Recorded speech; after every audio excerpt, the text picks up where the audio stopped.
धन्यवाद संचालक महोदय। आज यहाँ कानुवाड़ा की धरती पर पधारे तमाम हमारे दिल प्रदेश क्षेत्र से मातृशक्ति पितातुल्य बुजुर्गगण एवं हमारे बीच में पुलिस प्रशासन भी आई है, उनका भी तहे दिल से आभार।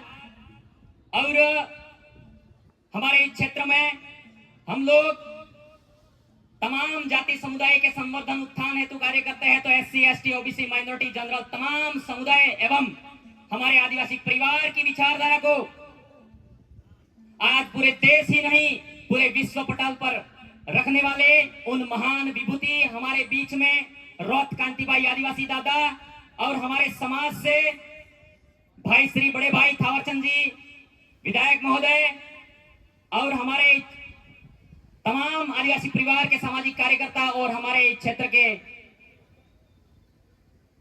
विधायक महोदय दयाराम जी परमार साहब को भी हम धन्यवाद देते हैं। हमारे आपके क्षेत्र में है, इसलिए आपको भी जहां कहीं भी सुन रहे हो आपको भी बहुत बहुत धन्यवाद और तमाम क्षेत्रों को धन्यवाद अर्पित करते हैं इस कानुवाड़ा की धरती से। साथियों, आज हम लोग यहाँ कानुवाड़ा की धरती पर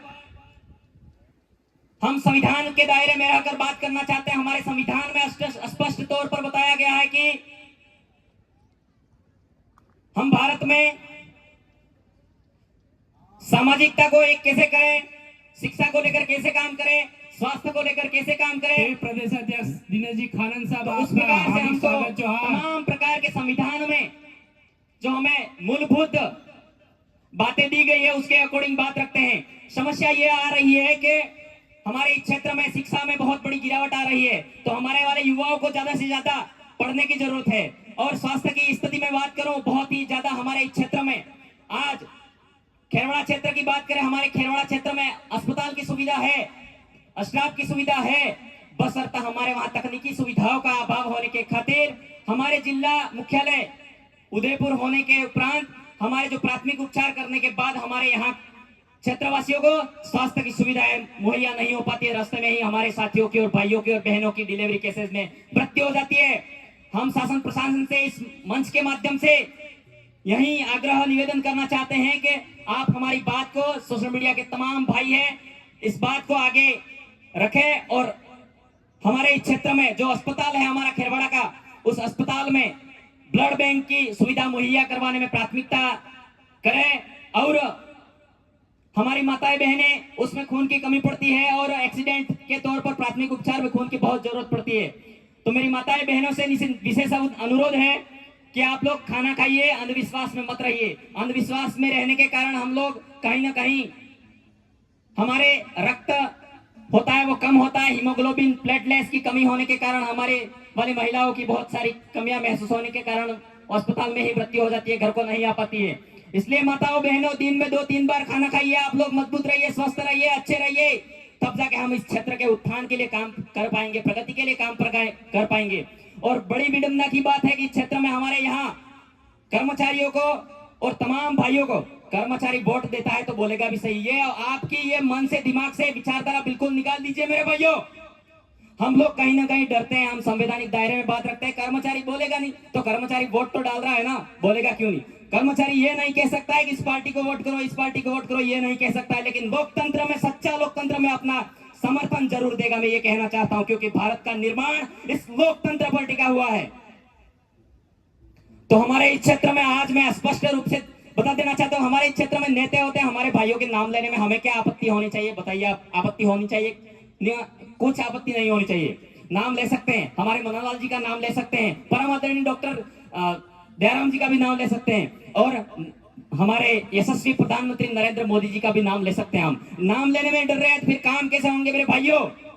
हमारे अभी राजस्थान के शौर्य में और परंपरा में जो हमारी नब्बी की बुक है उसमें 42 पेज नंबर पर लिखा हुआ है, बिलराज एकता कायम करने के लिए भिल प्रदेश बनाने को लेकर हमारे गोविंद गिरी बंजारा परिवार से थे। तो हम आदिवासी परिवार है वो भिल समुदाय के, हम फिर भी उनका हक नहीं कह रहे, हम कह रहे हैं वो बंजारा थे और हमारे भिलों को एक करने में उन्होंने एडी से चोटी तक खून पसीना बहाकर एक करके हमारे भिलों को एक करने के लिए मानगढ़ पर एकता के सूत्र में अनुशासित तरीके से वो अंग्रेजों के सामने लड़े थे। और लड़ाई के दौरान वो लड़ाई इतनी सस्ती नहीं थी, सब्जी बेचने वाला इतिहास नहीं था। आप लोग कागजों से निकाल दोगे अभी बुकों से। मैं खुले मन से कह देना चाहता हूं कि वहां इतनी भयंकर गोलीबारी हुई थी। गोलीबारी होते समय हमारी महिलाओं का एक धड़ कट गया था। धड़ कट जाने के बाद में उसका छोटा बच्चा था, नवजात छोटा बच्चा था, उसके स्तन पर दूध दूह रहा था। उस टाइम अंग्रेजी कर्नल डायर को अफसोस हुआ कि अब इस बिल्कुल उसको मर्म हुआ, दया आई। दया आने पर उनको तुरंत आदेश जारी किया, गोलीबारी बंद की जाए। ऐसा हमारा आदिवासियों का नरसंहार हुआ था। उस नरसंहार को 42वें पृष्ठ पर आप उल्लेखित सत्य को नहीं हटा सकते। मैं कहना चाहता हूं, हमारे परम आदरणीय लोकतंत्र में बैठे मन्नालाल जी रावत साहब को निवेदन करना चाहता हूं। हमारे आज कर्मचारी हूं, मुझे इतना फक्र मौका मिलेगा आपके, अगर मुझे कार्रवाई भी हो जाती है तो आपके समक्ष बैठकर डिबेट करने का अवसर मुझे दिया जाए, ऐसा मैं कहना चाहता हूं। क्योंकि मेरे भाइयों, हमारा जो 1913 में मानगढ़ की लड़ाई थी, आज वही याद है हम लोगों को। इस बुक में मैं बता दूं, मैंने अच्छे से पढ़ा है, आप सभी ने पढ़ा होगा। 1818 से 1860 तक हमारे इस क्षेत्र में भील विद्रोह हुआ था, आपको याद होगा। भील विद्रोह हुआ था, वो नीमच, एरिनपुरा, तमाम जो हमारे बिरसा मुंडा भी बाद में पैदा हुए थे। और उससे पहले हमारे 1818 में और 1860 तक 42 साल तक हमारा इस उदयपुर क्षेत्र में भीलों का नेतृत्व हुआ करता था। और भीलों की लड़ाई थी, वो भील प्रदेश को लेकर थी। मन्नालाल जी रावत साहब को मैं कहना चाहता हूं कि इस पुस्तक में कक्षा 90 की 38वें पेज नंबर पर 27वीं लाइन पर आप देखिए, वहां पर हमारे स्कॉटलैंड के निवासी colonel James Tod political agent बनकर यहाँ आए थे। उन्होंने कहा था कि भील राज्य स्थापित करने के लिए जो बात है, भीलों की एकता कायम करने के लिए, भीलों का प्रभुत्व स्थापित करने के लिए मैं एक करने का काम करूंगा, भीलों को सांत्वना दे दूंगा, यूं करके कर्नल जेम्स टॉड यहाँ इस धरती पर आए थे। और हमारे यहाँ के, मैं बता देना चाहता हूँ, पिपली के खेमा गमिति और बिलकपाल के नेमा गमिति थे। 1881 में 8000 लोगों के साथ में एकत्रित होकर यह लड़ाई लड़ी थी। उसके बाद में इस लड़ाई को जैसे जैसे आगे बढ़ाया गया, टांटा भील का जन्म हुआ। उसके बाद में जैसे जैसे जन्म हुआ, बिरसा मुंडा का जन्म हुआ।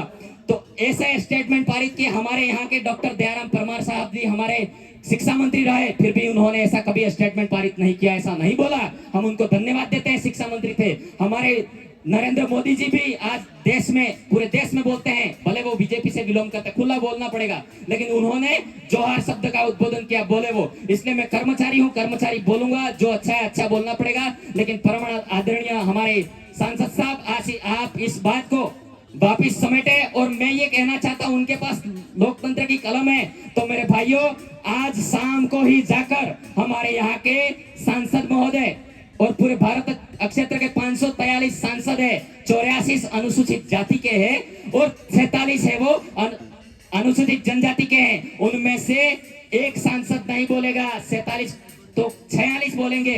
तो हमारे राजकुमार जी रोज साहब को भी कहना चाहता हूं, और परमादरणीय हमारे बड़े भाई थावरचंद जी डामोर को और उमेश भाई डामोर को कहना चाहता हूं, जय कृष्ण जी पटेल को, आपके पास ताकत है, शाम को ही स्टेटमेंट बीकानेर भेजिए, जयपुर भेजिए प्रकाशन मंडल में, और उस पारित को तुरंत खत्म करवाइए। मैं ये कहना चाहता हूं, ताकि हमारे जो परंपरा है, रीति रिवाज है, हमारे जो पुरखाई शौर्य कृति है, वो लिखित दस्तावेज बचे रहे। मैं ये कहना चाहता हूं। और हमारे इस साथ ही साथ हमारा वक्तव्य यह है कि हम लोग जाति धर्म ऊंच नीच भेदभाव किए हुए बात रखते हैं।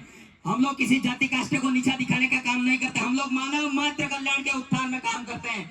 इसीलिए हम लोग आज इस क्षेत्र में स्वास्थ्य की स्थिति आती है, हॉस्पिटल में खून की जरूरत होती है, खून की जरूरत होती है, उस समय 5 जने साथ में जाते हैं, 5 जने साथ में जाते हैं, 5 जने साथ में जाते हैं, खून की कमी होती है तो वो हट्टा कट्टा होता है, पीछे खिसक जाता है, गार्डन में जाए पसे व्हाट्सएप में मैसेज करी, अरे खून जुजे है भाई ने, अरे मारा वाला 5 जने साथ में जा रहे हो, मेरे भाइयों खून दे के आओ। यहाँ खून की फैक्ट्री नहीं लगी है, वहां आपको दूसरे लोग देंगे। परिवार का परम कर्तव्य बनता है, आपने परिवार में उस व्यक्ति को शरण दिया, उस खून देने का भी प्रयास करें, मैं ये कहना चाहता हूँ। और साथ ही साथ हमारे यहाँ के सांसद महोदय को हमारे ध्यान आकर्षित करवाना चाहूंगा। हमारे, मैं जहाँ पढ़ाता हूँ, राजकीय उच्च माध्यमिक विद्यालय सरवण में 12वीं तक स्कूल है, 3 कमरे हैं। आप मौके पर आइए और हमारे स्कूल को प्रस्ताव अनुमोदन करवा के हमारे कमरों का जो व्यवस्था करवाइए, और इस क्षेत्र में स्कूल से तो पानी टपकता है और मंदिरों पे सोना जड़ा है। इसलिए हम ये कहना चाहते हैं कि हमारे यहाँ की बिजली, लिखाई, पढ़ाई, शिक्षा, बेरोजगारी को लेकर आप बात करें यूं करके हमने लोकतंत्र में भेजो, हमारा हक है, हमें बोलना पड़ेगा। हम आपके बेटे हैं, कुछ भूल हो जाए तो मुझे अकेला पर्सनल मैसेज करके भी बुला दीजिए, मैं आपके सामने डिबेट करने के लिए तैयार हूं। इसीलिए आप, मैंने जो बताई थावरचंद जी, आज ही एमएलए साहब को मैं निवेदन करना चाहता हूं, बड़े भाई को, आज ही स्टेटमेंट, आपके पास में भी कलम की ताकत है, और शाम को जाकर आप स्टेटमेंट पारित करें ताकि हमारे जो मानगढ़ के तथ्य को लेकर रोका जाए। और मैं